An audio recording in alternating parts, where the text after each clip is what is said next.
Hello everyone, my name is Ivan, I'm a senior software engineer in the Qt company. Today I'd like to talk about the Qt positioning module in Qt 6. In this talk I would first of all give a short introduction of the module and discuss the changes that we have done for Qt 6. After that we will create a simple application that will use all the main features of the module. In the end we will discuss the future plans and the roadmap for the module. If you have any questions, please type them in the chat during my presentation. Let's start with the Qt positioning introduction. The module allows you to do three main things. Get the position information using the data from the variety of sources, including satellites, cellular or Wi-Fi data, or even text files. Get the satellite information when that is applicable, and perform area-based monitoring. Area-based monitoring basically means tracking when the user enters or leaves a specific area and notifying about it. The module uses plugins to provide backends for different platforms. The screenshot on the right shows all the available backends. Most of them are operating system specific, like Android or WinRT, but some require extra explanation. The first such interesting backend is NMEA. NMEA is an ASCII-based standard which is supported by many GPS receivers. The standard defines various NMEA sentences that are used by GPS receivers to notify about position updates, satellite information, and much more. The NMEA backend is designed to parse these sentences and extract all the required information. This backend can be used on any platform where it's possible to connect a GPS receiver. Moreover, because each NMEA sentence is just a text string, it's very easy to record the data or even generate the needed data manually. The NMEA backend supports reading the text files with pre-recorded NMEA data, which is convenient for debugging or testing purposes. Another special backend is PositionPol. This is the only backend that provides area monitoring. It uses one of the other backends to track position updates and uses this information to check if the user enters or leaves a specified area. Let's now discuss the changes that we have done in the module while preparing for Qt 6. First of all, Qt positioning was moved to its own submodule. Previously it was a part of the Qt location repository, which was confusing because those are separate modules.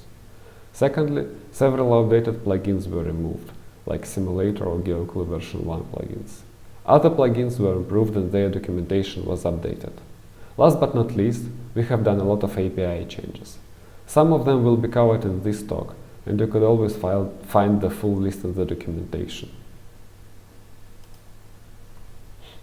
To illustrate the usage of Qt positioning, we will create a small application that makes use of all its main features. Let's suppose that we need to do the following things. Get position info and store it, for example, to draw a track of the completed route. Get information about satellites to show it real time while running the application. And set some points of interest and notify the user when he is close to them. In the following slides, we will see how to do it using Qt positioning. So to begin with, let's see how to get position info in Qt 5. First of all, we create a position source using a static factory method. We pass the plugin name and plugin parameters. In this example, we use the NMEA plugin because it's the most convenient option for development on desktop. Keep in mind that switching the backend is as easy as changing several parameters in the QVariant map and specifying a different plugin name. So once the position source is created, we connect to position updated signal to get position updates. Once we get a position update, we add the value to all positions. The all positions is a class member variable which is used to keep information about all or probably several last positions. This code also includes basic error handling. Once all the connections are established, we call QGeoPositionInfoSource start updates method to start receiving position updates at regular intervals. If only a single position update is required, we could call request update instead. This code has several drawbacks. First, the error signal clashes with the error function, which returns the error code. So we need to use QOverload, which makes the code too verbose. Second, apart from the error signal, we also have the update timeout signal, which is a separate signal for handling yet another error type. And third, when handling position updates, we are forced to copy QGeoPositionInfo objects into the container, because they do not support move operations. Let's now check how we can do the same in Qt 6. This code is generally very similar to Qt 5, but we can see several optimizations and simplifications. First of all, the signal is renamed to error occurred, so we do not need to use the QOverload helper anymore. Also, a new error code to handle update timeout is introduced. As a result, we can handle all errors in the same place, and the update timeout signal is now removed because it's not needed anymore. Last thing to mention here is that QGeoPositionInfo class now uses copy on write approach, which means that it's cheap to pass it by value. It also has properly implemented move constructor and move assignment operator. It means that we can optimize the code which saves the position data in the container and get rid of the copies. Same optimizations were done for QGeoSatelliteInfo and QGeoAreaMonitorInfo classes. These changes make the code more compact and potentially more efficient. Before discussing how to receive satellite information, let's quickly see what satellite information is provided by Qt positioning. For each satellite, we can get the following data. Satellite system, as you can see from the slide, Qt positioning supports the most popular satellite systems.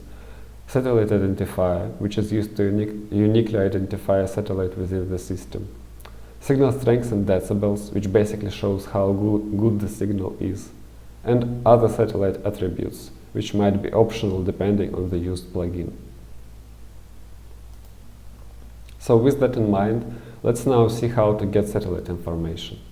In this and the following slides, I will show only the code from Qt 6, because most changes between Qt 5 and Qt 6 are similar to what we have seen earlier for position info.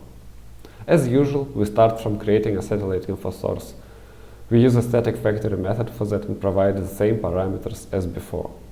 This time we need to connect to two different signals, satellites in view updated and satellites in use updated.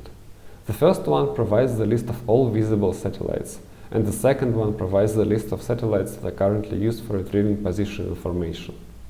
In this example code, we simply use both of them to update satellite model variable.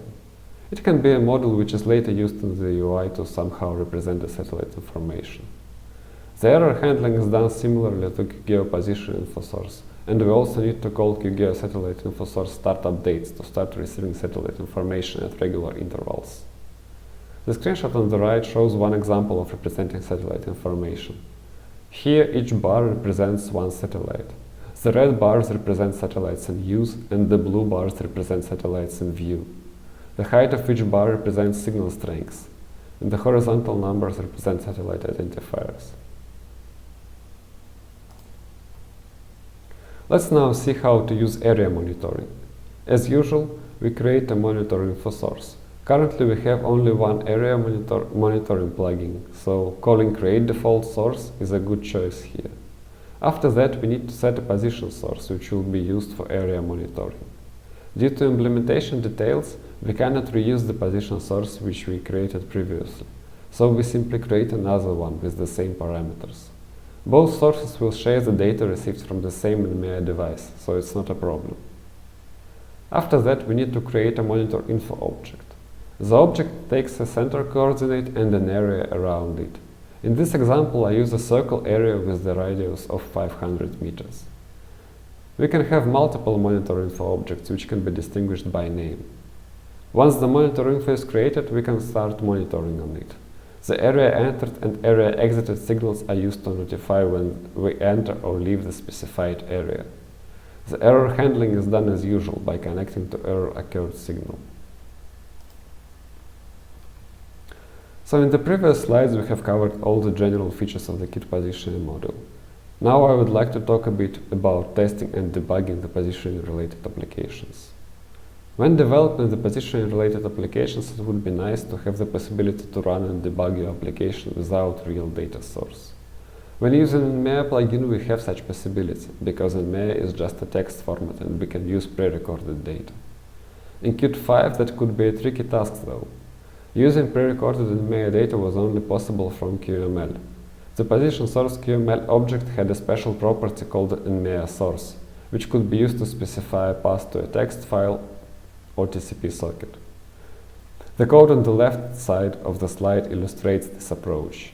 With our simple C++ example application, it means that if we want to use pre-recorded data, we will have to create QML interface specifically for that. It also means that we have no possibility to get satellite information, because position source QML object handles only position updates. In Qt 6 we have extended the NMEA plugin, so now using text files as input source is as simple as changing one line in the parameters for NMEA plugin. Later these new parameters can be used to create the position source and satellite info source in a usual way. This also means that we can use pre-recorded data to receive both position and satellite information. The example is shown on the right side of the slide. This makes application development and debugging much easier. So in this presentation I have tried to give a quick overview of the Qt positioning module. While working on Qt 6 port we have closed more than 50 Jira tickets. Still there are many things that we want to implement. The most important are extending QML API, including both satellite information and area monitoring, implementing GPSD plugin, which is another backend for Linux and macOS systems, and extending platform-specific support. This is especially interesting for iOS and Android, because their native APIs provide access to some properties that are not available on other platforms. If you have more suggestions, please add them to our Jira under the Qt positioning component. And that was all that I wanted to discuss today. Thanks a lot for your attention.